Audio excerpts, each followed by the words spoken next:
심장 질환의 최신 치료에 관한 내용으로 동아아산 건강강좌를 시작하겠습니다. 저는 오늘 강의를 맡은 서울아산병원 흉부외과의 정성호라고 합니다.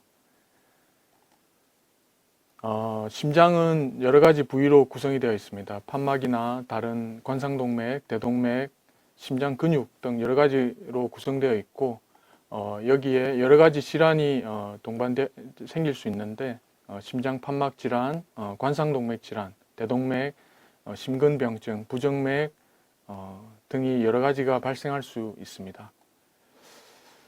오늘 내용은 이 중에서 최근 관심이 많은 대동맥 판막 질환과 말기 심부전 치료 중에서 좌심실 보조 장치에 대해서 말씀드리고자 합니다. 심장 판막은 사람 몸에 크게 네 가지 대동맥 판막, 승모 판막, 삼천 판막, 폐동맥 판막이 있습니다. 그 중에서 오늘 말씀드릴 내용은 대동맥 판막입니다. 대동맥 판막은 좌심실과 대동맥 사이에 위치하는 판막입니다. 판막은 여러 가지 원인으로 해서 질환이 발생할 수 있는데, 최근에 이제 많은 것이 이제 고령화 사회가 되면서 퇴행성 변화에 의한 질환이 증가하는 것으로 되어 있습니다.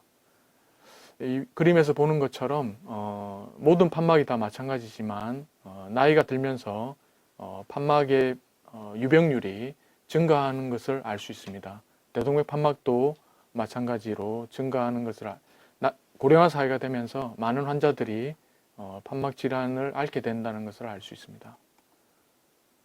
정상적인 대동맥 판막은 이렇게 이제 세엽으로 구성되어 있고 만날 때 이렇게 얇고 깨끗하게 만나는 것을 볼 수 있는데, 이 대동맥 판막에 질환이 발생하면 변화가 생기게 됩니다. 그 중에 이제 우리가 이야기하는 선천성 질환, 그러니까 퇴행성 변화나 다른 원인이 아니라 태어날 때부터 대동맥 판막이 기형이 있는 아주 흔한 기형이긴 합니다. 그래서 정상적인 판막은 이 세엽으로 되어 있는데, 이런 이엽성 대동맥 판막이 있습니다. 이런 이엽성 대동맥 판막 자체가 수술을 해야 되거나 치료를 해야 되는 것은 아닙니다. 그렇지만 이제 이런 이엽성 대동맥 판막을 가진 환자들이 판막에 병이 생길 확률이 좁아지거나 혹은 판막이 새거나 이런 판막에 질환이 생길 확률이 높아지는 그런 흔한 원인이 될 수 있다라는 것입니다. 그리고 이제 퇴행성 변화 중에 하나 큰 것이 이제 대동맥 판막의 협착을 유발하게 되는데, 아까 보셨던 이제 정상적인 대동맥 판막과 달리 이런 판막이 석회화되고 이러면서 판막이 제대로 열리지 않아서 판막이 좁아지는 것을 대동맥 판막 협착이라고 합니다. 이 대동맥 판막 협착은 퇴행성 변화로만 생기는 것은 아니고 아래 오른쪽에 나와 있는 것처럼 이 판막이 세 조각으로 되어 있는 조각들이 붙으면서 좁아지는 경우도 이게 대동맥 판막을 협착을 유발할 수 있습니다. 이런 대동맥 판막 협착이 있는 경우에 이런 병이 있는 대동맥 판막을 제거하고 새로운 대동맥 판막을 이제 갈게 됩니다. 이런 이제 대동맥 판막을 치료해야 되는 이제 근거가 되는 자료라고 할 수 있겠습니다. 이 보면 이제 사람이 이렇게 판막이 질환이 있더라도 증상이 발생하는 시점, 이 점이 있는 부위가 증상이 발생하는 시점인데, 증상이 발생한 이후에 이 대동맥 판막을 가진 환자들의 생존율이 급격하게 감소하는 것을 알 수 있습니다. 그래서 수술을 한 사람과 수술을 하지 않은 사람의 생존율의 차이가 매우 크다는 것을 알 수 있습니다. 그래서 대동맥 판막, 심한 대동맥 판막도 정도가 있겠죠. 심한 대동맥 판막의 경우에 수술적 치료를 하는 것이, 최근에는 수술하지 않고 시술하는 경우도 많지만 그런 좁아진 부위를 넓혀주는 그런 수술적 치료가 필요하다는 것을 알 수 있습니다. 그래서 수술은 이제 이런 병이 있는 대동맥 판막을 제거하고 깨끗하게 만든 다음에 이런 지저분한 판막들을 제거하게 되고 이래서 새로운 판막을 넣게 되는 그런 것을 이제 대동맥 판막 치환술이라고 합니다. 그래서 이제 이 판막을 이제 이 대동맥 판막에 고정해야 되기 때문에 이런 이제 봉합사를 이용해서 고정하게 되고요. 이런 봉합사를 이제 고정하게 돼서 새로운 판막을 넣게 됩니다. 이건 이제 대동맥 기계 판막이고, 이건 이제 조직 판막의 일종인 판막입니다. 그래서 이런 이제 인공 판막, 앞에서 보셨던 그런 대동맥 판막을 자기의 대동맥 판막을 제거하고 인공 판막을 넣게 되는데, 이런 인공 판막을 넣을 때 누구나 다 이제 이상적인 인공 판막이 있으면 좋겠다라고 생각합니다. 이상적인 인공 판막은 이제 병이 없을 때 본인이 가지고 있던 그런 판막이 이상적인 인공 판막이라고 할 수 있겠습니다. 그래서 갖춰야 될 조건을 생각하자면 항응고제 치료가 필요가 없고, 그리고 판막이 이제 압력 차이가 매우 낮고, 그리고 오랫동안 쓸 수 있고, 또 수술하기도 편해서 수술 시간도 짧고, 이런 것들이 다 갖추고 있으면 아주 좋은 이상적인 판막이라고 할 수 있겠습니다. 하지만 이제 현실에서 사용하는 그런 판막을 볼 수 있는데요. 위쪽에 있는 것이 이제 조직 판막입니다. 조직 판막은 이제 그 소의 심낭을 가공해서 만들거나 돼지 판막을 이제 가공해서 만드는 그런 거고, 이제 기계 판막은 이런 사람이 만든 그런 판막이라고 생각하시면 되겠습니다. 그래서 지금 보이는 이 그림은 이제 최근에 사용하는 여러 가지 종류의 기계 판막을 보여주고 있습니다. 그래서 비슷하게 생겼지만 이제 회사마다 조금 다른 걸 알 수 있습니다. 그리고 이런 그 기계 판막은 가지고 있는 장점이 반영구적이다. 이게 이제 장점일 수 있고, 단점으로는 영구적으로 항응고체 치료가 필요하다. 이게 이제 혈전이 발생할 수 있기 때문에 이 혈전이 발생하지 않도록 항응고제 치료가 필요하다라는 단점. 그리고 이제 예민하신 분들 중에는 이 판막이 열고 닫히는 소리가 굉장히 심해서 일상생활이 힘들다라고 불편을 호소하시는 분도 있지만, 사람에 따라 좀 다르고 시간이 지나면 적응할 수 있고 그런 부분이 있습니다. 이 반영구적이라는 것이 이제 좀 오해의 소지가 좀 있습니다만, 이 판막을 수술했을 때 그럼 재수술이 필요하지 않느냐, 그런 것은 아닙니다. 반영구적이라는 것은 이 판막 자체가 망가지지 않는다라는 그런 뜻입니다. 재수술을 하지 않는 것하고는 좀 다른 부분이죠. 그래서 이제 감염이 되거나 혹은 혈전이 생기거나 혹은 여기 보는 것처럼 우리 판막 주변에 이제 굳은 살이라고 할 수 있겠는데, 이게 이제 조직이 자라서 이 판막을 막게 되면 다시 재수술을 해야 되는 경우가 발생할 수 있습니다. 그리고 이제 여기에 반대로 조직 판막, 아까 보셨던 그 조직 판막은 기계 판막과 반대라고 생각하시면 됩니다. 항응고제를 복용하지 않아도 되는 큰 장점이 있지만 재수술이 필요합니다.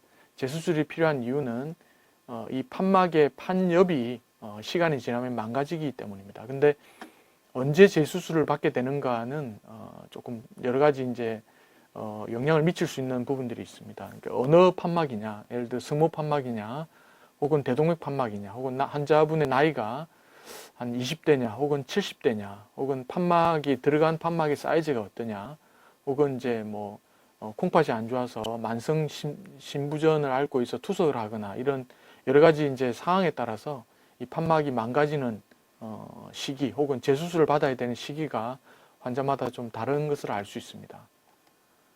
그래서 이제 어느 판막을 결정할 거냐를 이제 결정하는 인자들이 여러 가지 많습니다. 환자의 나이나 혹은 이전에 항응고제를 복용했던 경험, 혹은 항응고제에 대한 환자분의 태도, 그리고 혈전의 위험성, 그리고 환자가 임신을 계획하고 있거나, 혹은 어느 판막의 위치냐, 혹은 환자분의 기대 여명이 얼마나 되느냐, 혹은 수술하는 게 이번이 첫 수술이냐, 혹은 뭐 세 번째, 네 번째 수술이냐에 따라서 그런 것을 고려해서 결정해야 되는 결정하고 있습니다.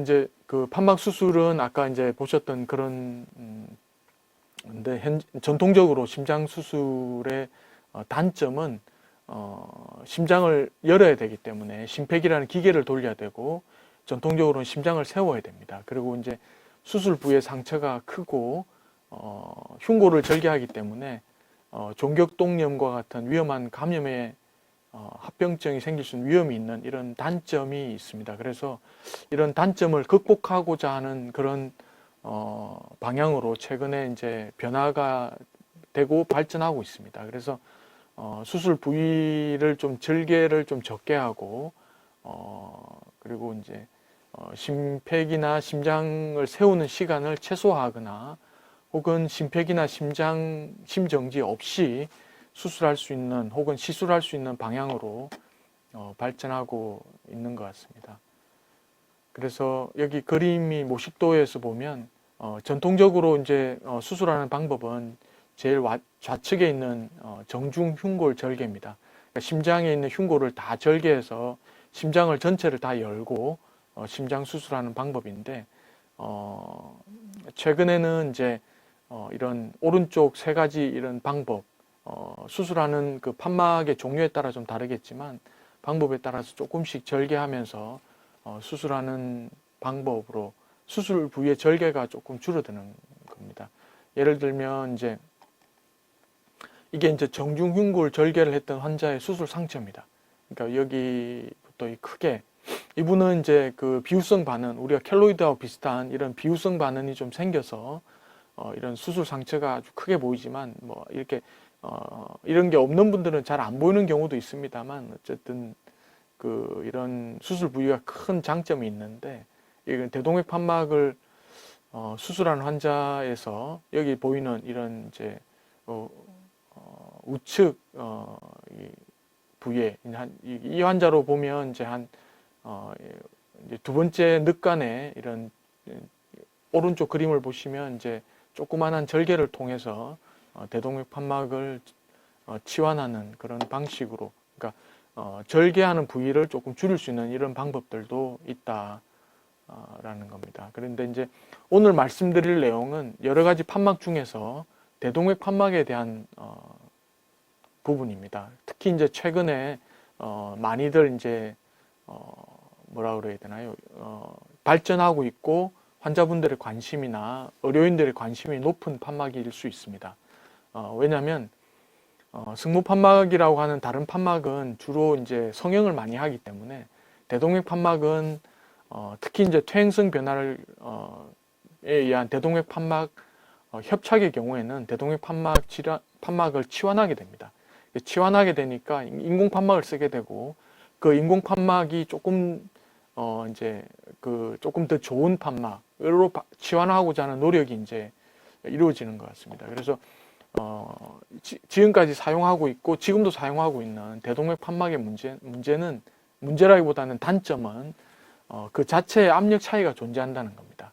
그 사람이 태어날 때부터 가지고 있는 판막과 달리 그 판막이 대동맥 판막 협착 수술할 정도는 아니지만 그 압력이 차이가 존재한다는 거고, 우리가 이제 아주 큰 판막을 넣으면 압력이 적을 텐데 우리가 원하는 만큼의 큰 판막을 넣을 수 없다는 것이 또 큰 단점일 수 있고, 대동맥 판막 협착을 가진 환자들은 병이 진행하면서 압력이 높기 때문에 심근이 두꺼워져 있습니다. 그래서 수술하면서 이제 심근 보호가 잘 안 되는 경우에 심근 손상을 받을 수 있는 그런 위험이 있고, 유병률이 이제 아까 보셨던 것처럼 고령화 사회가 되면서 증가하고, 특히 이제 고령의 위험군이 환자들이 증가하다 보니까 이런 대동맥 판막에 조금 더 많은 관심을 가지고 있는 것 같습니다.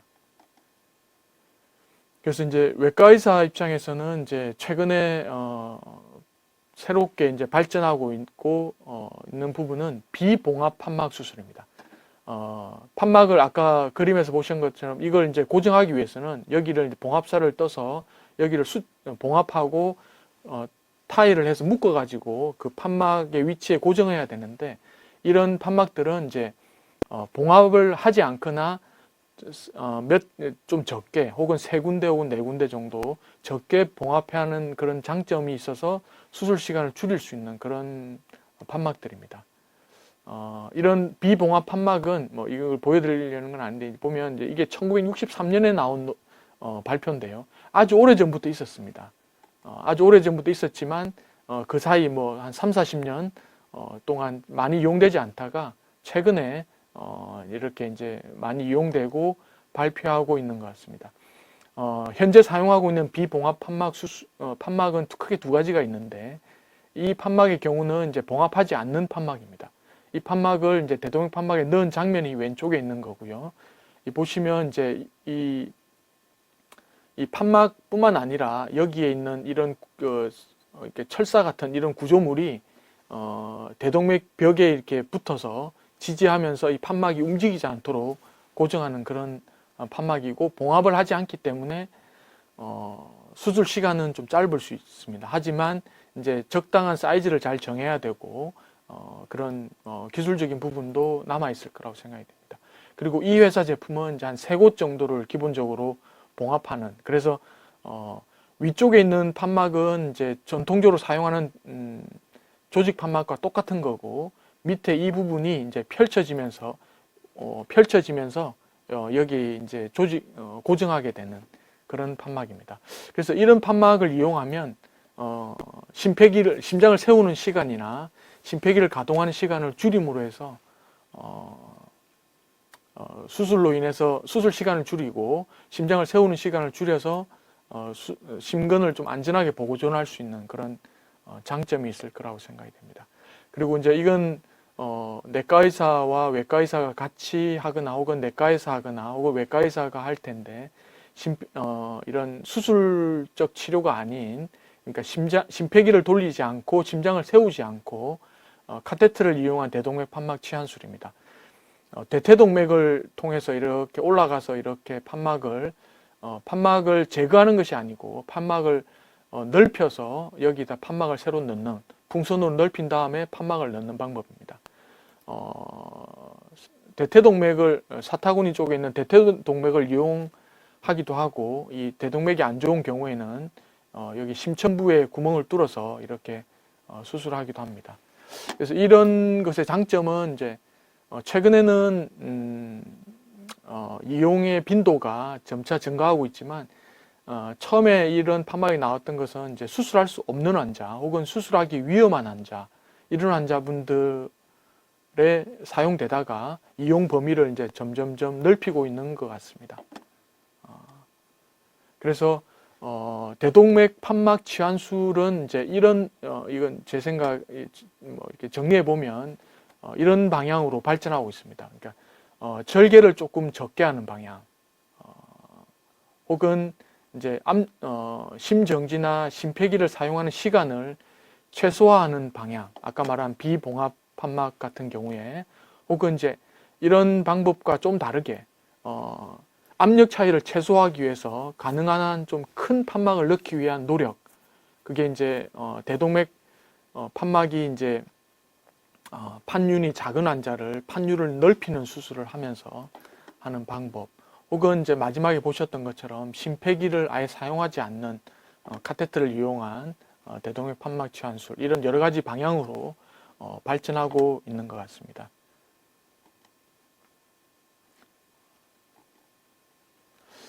다음에 말씀드릴 내용은 말기 신부전의 치료입니다. 말기 신부전이라고 하면 말 그대로 약물이나 시술, 이런 여러 가지 방법으로 최대한 치료를 했는데 치료에 반응하지 않고 환자분이 계속해서 신부전의 증상을 호소하는 그런 환자분, 호흡곤란이라든가 이런 신부전의 증상을 호소하는 경우에 마지막으로 이제 치료하는 방법이 크게 두 가지가 있습니다. 하나는 이제 심장 이식이고, 하나는 최근에 이제 우리나라에서도 보험이 되고 있는 좌심실 보조 장치입니다. 심장 이식은 이런 말기 신부전 환자의 전통적인 치료 방법입니다. 그리고 가장 좋은 치료 방법이라고 생각이 되고요. 우리나라에서는 처음 이제 저희 병원에서 92년 11월 11일에 처음 심장 이식이 이루어졌습니다. 그 이후에 이제 점점점 심장 이식이 증가하고 있고 코누스라는 그 장기를 관리하는 단체가 2000년에 생겼고 그 이후에 이제 그 기증자 관리가 잘 되고 많은 분들이 이제 기증을 해주시면서 심장 이식도 점점점 증가하고 있었습니다. 한 2016년, 17년 정도까지 증가하고 그 이후에는 이제 비슷한 그 변화를 보이고 있는데 이런 그 심장 이식은 증가하고 있지만 문제는 심장 이식의 증가 폭보다 심장 이식을 대기하는 환자들의 폭은 훨씬 더 많은 훨씬 더 높은 속도로 급하게 더 증가한다. 그러니까 심장 이식이 증가하고 있지만 심장 이식이 필요한 환자는 훨씬 더 많은 거죠. 그래서 이제 심장 이식이 계속 증가할 수는 없는 겁니다. 왜냐하면 우리나라는 이제 그 2000년부터 이제 관리가 되기 시작했었고 여기 보시면 이제 1년에 뇌사자 장기 기증자 수입니다. 그러니까 1년에 이제 뇌사자가 발생해서 장기를 기증하신 분, 그분들의 해 숫자인데, 그러니까 여러분들의 노력과 홍보 그리고 이제 기증으로 인해서 점점점 증가하고 있습니다. 이게 이제 2016년에 그 최고 피크에 이르렀다가 그 이후에 아마 아시는 분도 있고 잘 모르시는 분도 있겠지만 여러 가지 이제 사회적인 문제 혹은 이제 약간의 오해, 기증자 관리에 대한 오해 뭐 여러 가지 이런 걸로 해서 장기 기증이 감소했었습니다. 지난 한 3, 4년 정도. 다시 이제 여러 가지 이제 노력으로 장기 기증을 하시고 그 장기 기증한 그 장기가 안전하게 이제 기증할 수 있도록 하는 여러 가지 노력으로 인해서 이제 노력을 하고 있습니다. 어쨌든 여기 보시는 것처럼 장기 기증이라는 것은 숫자를 이렇게 무한대로 늘릴 수 없기 때문에 심장 이식은 이제 생체 이식이 가능한 게 아니지 않습니까? 생체에서 기증할 수 있는 게 아니고 사후 기증이나 혹은 뇌사자 장기 기증으로만 기증할 수 있기 때문에 숫자가 한정되어 있죠.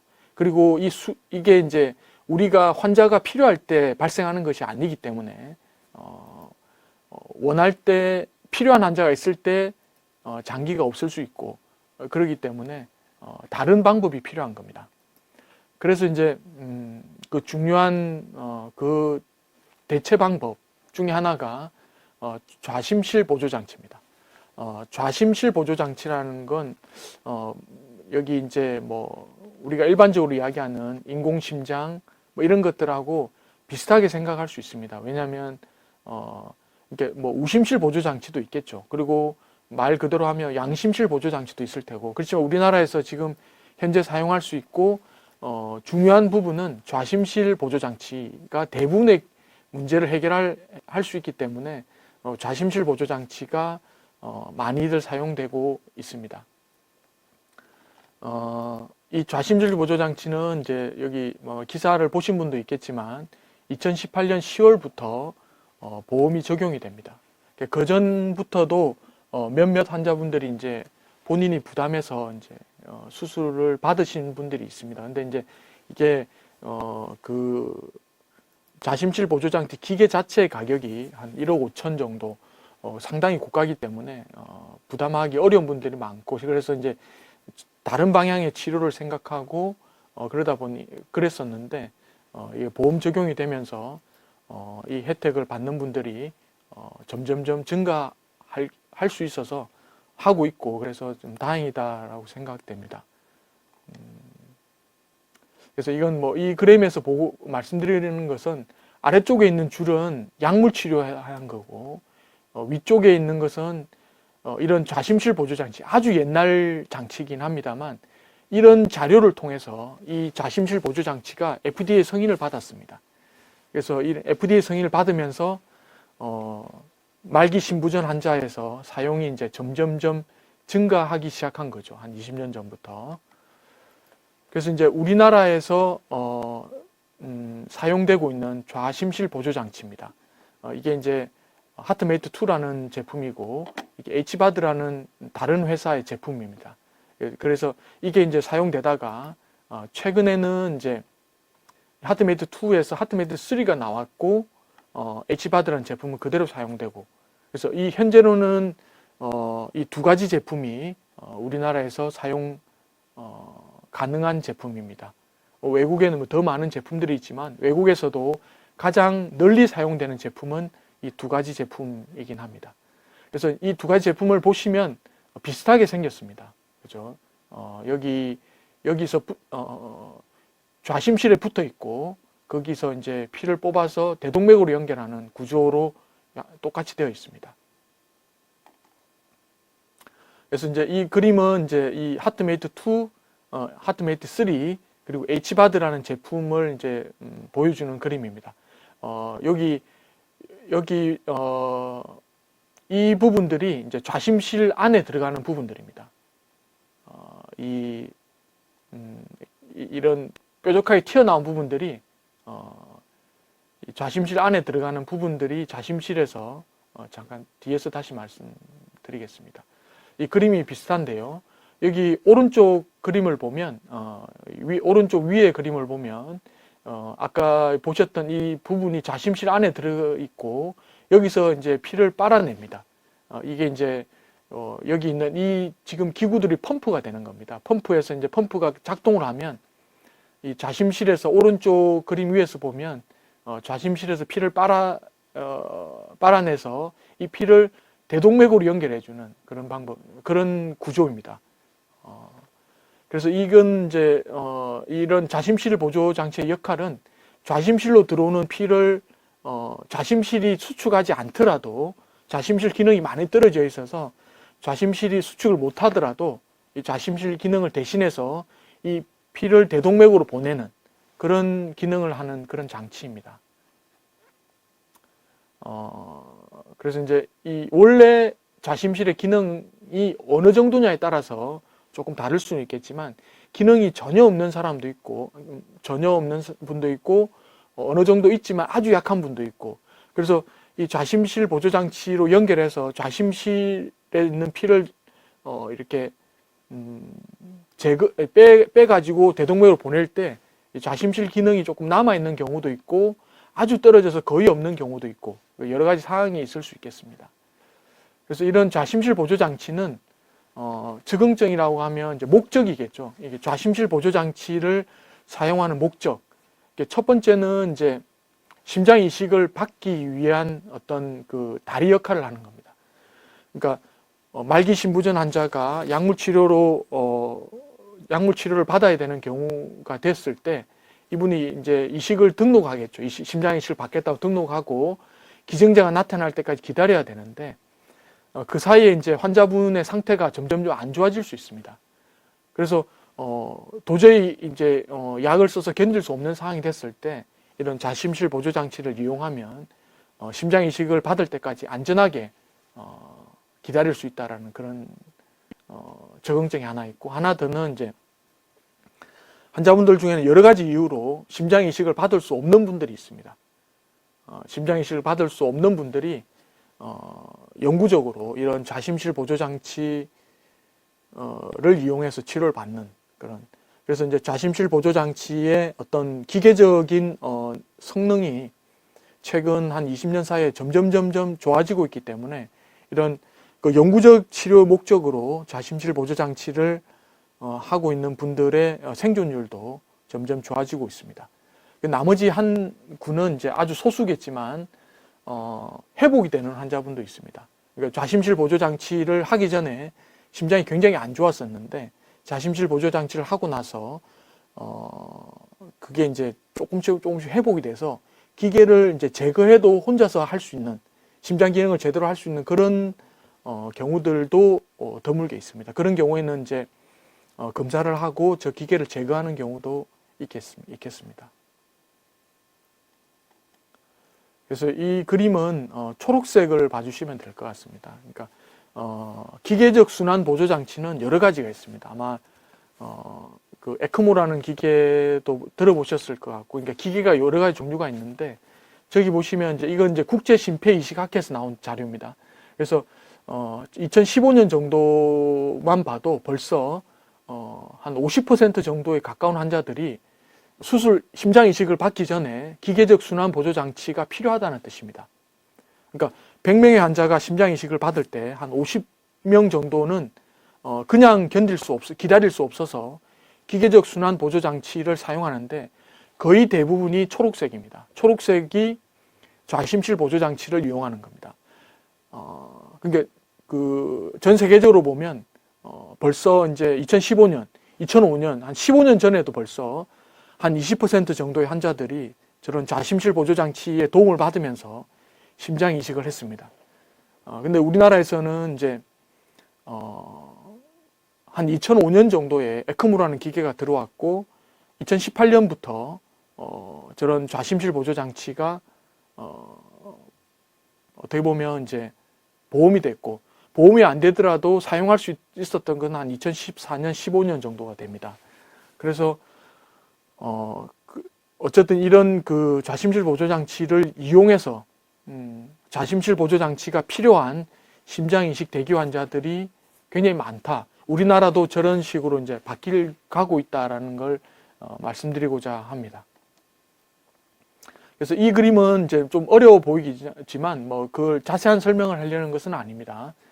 앞에서 보셨던 여러 가지 이제 그 기계 순환 보조 장치의 종류에 따라서 심장 이식을 받고 나서 결과가 굉장히 다르다라는 뜻입니다. 뭐 다른 건 좀 하지만 밑으로 툭 떨어지는 빨간색이 보입니다. 이것이 이제 에크모를 단 환자들입니다. 쉽게 이야기하면 우리나라가 한 5년 전에는 에크모밖에 없었기 때문에 저런 그 심장 이식이 적절한 시기에 이루어지지 않는 경우에 심장 이식을 받더라도 그 심장 이식 후의 성적이 좋지 않다.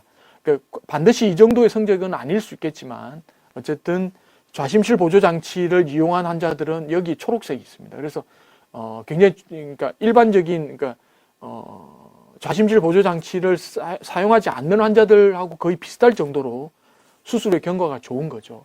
그래서 수술 전에 기계적 순환 보조 장치가 필요한 환자들의 경우에 이런 에크모가 아니고 좌심실 보조 장치를 이용한 치료를 하기를 많은 의사들이 원했었고, 그리고 우리나라도 이제 다행히 2018년 10월부터 보험 적용이 가능하게 되어서 이제 이런 치료 방법을 통해서 심장 이식을 진행하게 되는 겁니다. 그러니까 심장 이식을 받아야 되는 환자분들 중에서 기다리는 동안에 환자의 상태가 점점점 악화되면 그게 이제 저런 좌심실 보조 장치를 수술을 먼저 하고 환자분이 안정된 상태를 만든 다음에 그 다음에 이식을 받는 것이 이식의 결과를 향상시킬 수 있다라는 그런 결과입니다.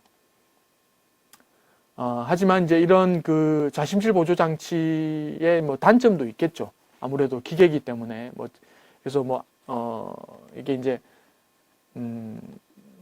기계 판막하고 비슷하게 항응고제 치료가 필요합니다. 왜냐하면 이제 이런 그 혈전이 이런 걸 제가 직접 본 건 아닙니다만 이런 혈전이 생길 수 있기 때문에 항응고제 치료를 해야 된다라고 되어 있습니다. 그래서 기계 판막 수술하시는 환자분들처럼 항응고제 치료가 필요한 환자다 이렇게 생각하시면 됩니다. 그리고 이제 좌심실 보조 장치 수술을 하게 되면 심장 박동이 이제 줄어들거나 없어지게 됩니다. 그래서 이제 이건 좌심실 보조 장치가 발전하고 있는 여러 방향 중에 하나입니다. 오른쪽 아래쪽 그림에 보면 이제 빨간색에 보면 이 혈압이 124에 69 나옵니다. 우리가 이제 혈압을 측정하면 앞쪽에 있는 수축기 혈압이 있고 뒤쪽에 있는 이완기 혈압이 있습니다. 그래서 그 차이가 이제 맥압이라고 이야기하는데, 그게 보통 이제 정상 혈압 일반적으로 이야기할 때 120에 80이라고 하면 40의 차이가 있는 거죠. 수축기 혈압은 120, 이완기 혈압은 80, 이러니까 40의 차이가 있는데 좌심실 보조 장치를 이용하면 이런 좌심실의 기능이 떨어집니다. 그러니까 좌심실로 들어오는 피를 기계적으로 이렇게 밖으로 빼기 때문에 좌심실에서 실제로 수축에서 나가는 혈액의 양은 굉장히 적은 거죠. 그래서 맥압이 감소하는 그런 상황입니다. 그래서 왼쪽 아래쪽에 있는 것은 이제 좌심실 보조 장치를 하고 있는 환자인데, 이분은 이제 좌심실 수축 기능이 어느 정도 있고 볼륨이 있어서 맥압이 나오지만 대략 보면 한 10 정도 됩니다. 이분한테는 이게 아주 정상적인, 좌심실 보조 장치 환자분들은 혈압이 높은 게 아주 위험하기 때문에 혈압을 잘 조절해야 됩니다. 일반적으로 이제 평균 혈압이 한 70대 정도, 80 이하를 안 넘는 게 좋기 때문에 잘 혈압이 조절되고 있는 상태이고요. 오른쪽 위는 이제 뭐 좌심실 보조 장치 환자는 아닙니다. 혈압이 너무 낮기도 하고 수술하는 환자인데요. 심장 수술할 때 심폐기를 돌리게 되면 이 빨간색이 보면 이렇게 거의 이제 없죠. 이게 직선으로 이게 심장으로 들어오는 피가 없기 때문에 그렇습니다. 그래서 심장으로 들어오는 피가 거의 없고 심장의 수축이 없어지면 이런 맥이 없어집니다. 그래서 이제 좌심실 보조 장치를 달고 있는 환자분들이 이제 맥을 못 느끼게 되는 경우가 있는 거죠. 그리고 이제 맥이 없기 때문에 이제 생기는 여러 가지 사실 문제가 있습니다. 하지만 이런 그 과거에 이제 좌심실 보조 장치는 박동형 심실 보조 장치였습니다. 하지만 그 기계들이 여러 가지 문제가 훨씬 더 많았기 때문에 이런 좌심실 보조 장치는 맥이 없는 이 기계로 발전하고 있습니다. 그리고 조금 더 발전이 되면 아마 인공적인 맥이 만들어지고 그것이 이제 어떤 영향을 미칠지 그런 것들은 나중에 해야겠지만, 박동이 없다는 것, 맥이 없다는 것이 이런 좌심실 보조 장치 기계에서 생기는 거기 때문에 뭐 수술하시고 나서 그런 부분들이 아주 문제가 있는 것은 아니다, 이렇게 생각하시면 될 것 같고, 하나 더 문제는 이제 좌심실 보조 장치는 몸 안에 심게 됩니다. 몸 안에 심게 되는데 그 좌심실 보조 장치와 그 좌심실 보조 장치를 연결하는 선이 아직까지 이제 몸 밖으로 통하는 선이 있습니다. 이게 이제 이 선이 몸을 뚫고 밖으로 나와 있기 때문에 이 선이 이제 감염이 될 수 있는 위험이 사실 있습니다. 그래서 이렇게 오른쪽에 있는 이 선처럼 아주 깨끗하게 이렇게 깨끗한 경우도 있고, 이게 이제 염증이 생기거나 이렇게 해서 치료가 필요한 경우들도 있게 됩니다. 그래서 이제 이런 것들을 매일 소독하고 이런 것들이 필요하고, 문제가 생겼을 때 빨리 치료하는 그런 노력이 필요합니다.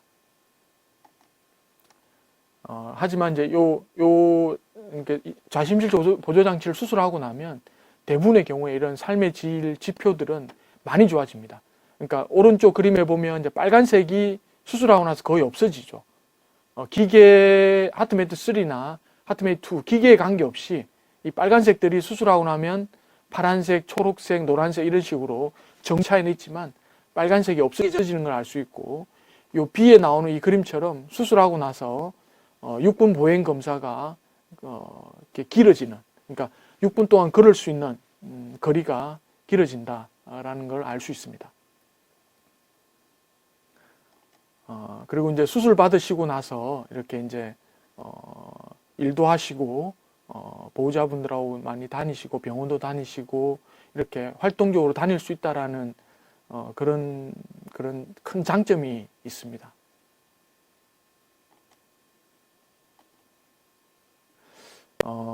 이게 이제 복잡한 그림은 아니고요.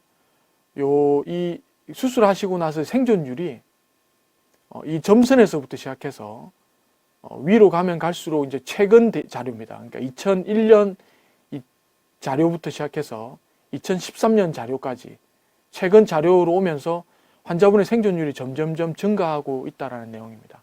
이것은 이제 기계가 좋아지고 환자 관리가 좋아지는 여러 가지 이유가 있겠지만 점점 좋아지고 있고, 이 그래프에서 보면 제일 위에 있는 실선이 이제 심장 이식 환자 선입니다.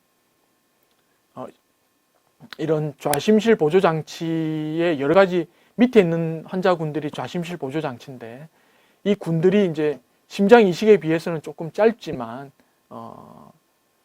점점 증가하고 있고, 최근에 나온 이 기계, 노란색이 이제 심장 이식, 주황색, 노란색이 심장 이식 환자고, 보라색이 가장 최근에 나온 기계의 자료입니다. 생존율이고 이 그래프를 보면 과거의 좌심실 보조 장치에 비해서도 생존율이 점점점 좋아지고 있다. 이 뜻은 이제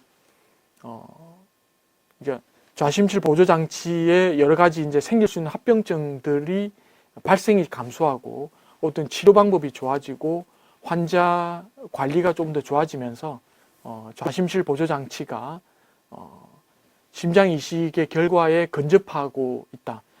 비슷하면 좋겠죠. 그래 이 뜻은 이제 좌심실 보조 장치를 하는 그 목적에서 볼 때 심장 이식을 받을 수 없는 이런 그 환자군들에서 이 최종적인 치료 방법인 좌심실 보조 장치가 이 기계가 좋아지면 여러 가지 이제 이 환자분들이 점점점 많아지는데 이분들의 생존율이 좋아진다 라고 할 수 있겠습니다. 오늘 제가 말씀드리는 내용은 두 가지입니다. 그러니까 대동맥 판막과 말기 신부전 환자한테서 시행하고 있는 좌심실 보조 장치의 치료입니다. 대동맥 판막 질환은 우리나라가 고령화되고 서구화되면서 과거에 이제 류마티성 질환에 의한 질환이 아닌 퇴행성 질환이 증가하면서 점점점 증가하고 있습니다. 그래서 이 환자분들의 수술이나 시술이 어떤 식으로 발전하고 있는지 대해서 말씀을 드렸습니다. 그리고 최근에 이제 보험이 되고 있는 이런 좌심실 보조 장치는 심장 이식을 안전하게 받을 수 있도록 하는 중요한 장치이고 혹은 심장 이식을 받을 수 없는 환자들한테서 이식을 대신할 수 있는 중요한 치료 방법입니다. 이상으로 강의를 마치겠습니다. 감사합니다.